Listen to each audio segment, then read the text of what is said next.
So behind us up here are Viking Age graves. Every mound you see is a more than 1,000-year-old grave, and I'm going to talk to you more about them when we go up there in a while. But Birka is a World Heritage Area protected by UNESCO. That is a UN organ protecting places across the world of natural and cultural history. There is about 800 or 900 World Heritages across the globe. 15 of those are located in Sweden. Birka is one of our 15 World Heritages. The reason Birka is a World Heritage Area, it is not because we have Viking Age prehistoric ground here. We have that everywhere. Sweden over Denmark is littered with prehistoric areas from the Viking Age.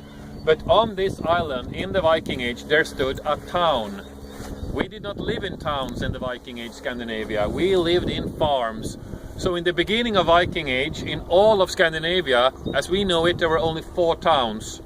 It was Hedeby. Right now it's in northern Germany. Back then it belonged to Denmark.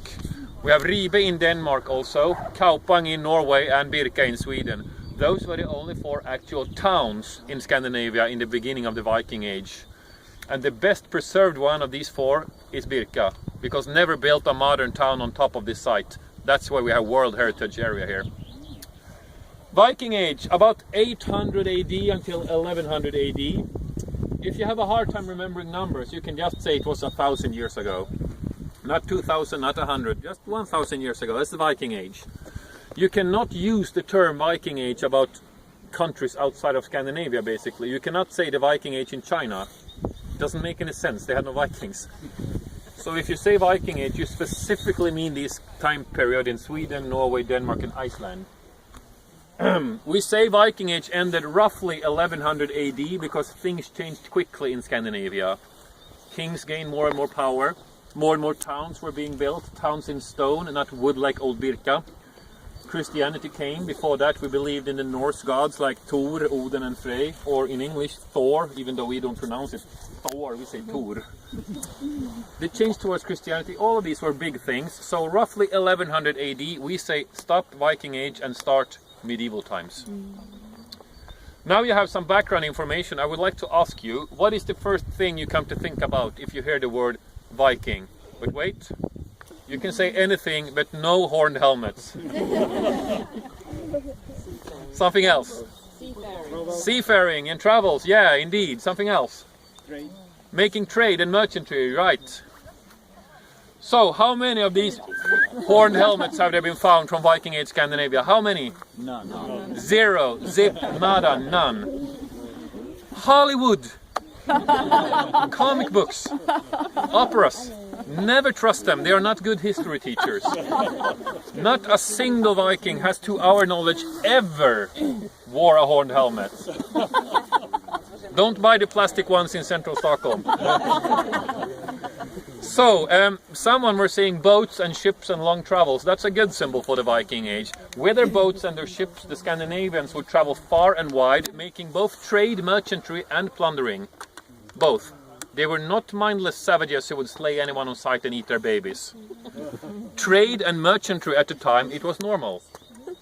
People didn't write much about that. What was not normal was hundreds of Scandinavians making attacks on monasteries, towns and villages. That was not normal. That's why it was written a lot about the attacks. But we know the Vikings also equally important for the journeys was making a trade and merchantry. So plundering and trade, both.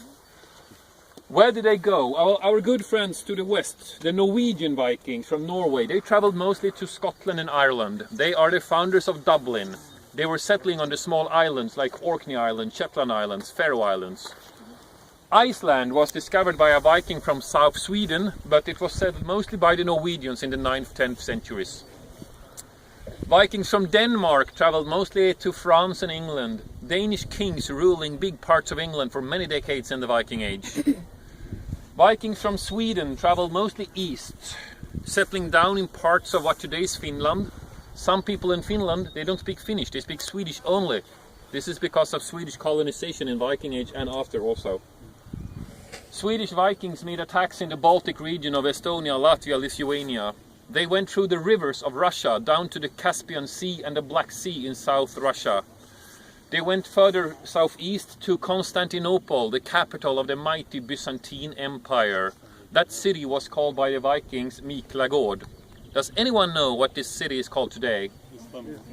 Istanbul in Turkey, yeah. And there many Vikings was hired as the elite guardians of the Byzantine emperor called Varingagardet, or the Varangian gods. They went as far southeast as the town Baghdad in what is now called Iraq. 150,000 silver coins found in many places in Sweden from the Arab and Persian world, clearly showing a huge Viking expansion also to the southeast. And not only, as you see in the movies, England, England, England, England. They moved over vast areas.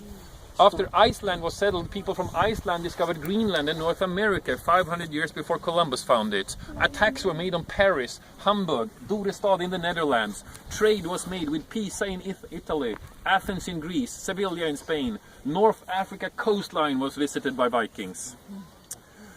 They were moved in a lot of different places, and two big reasons for success. One are the ships and the boats, which were very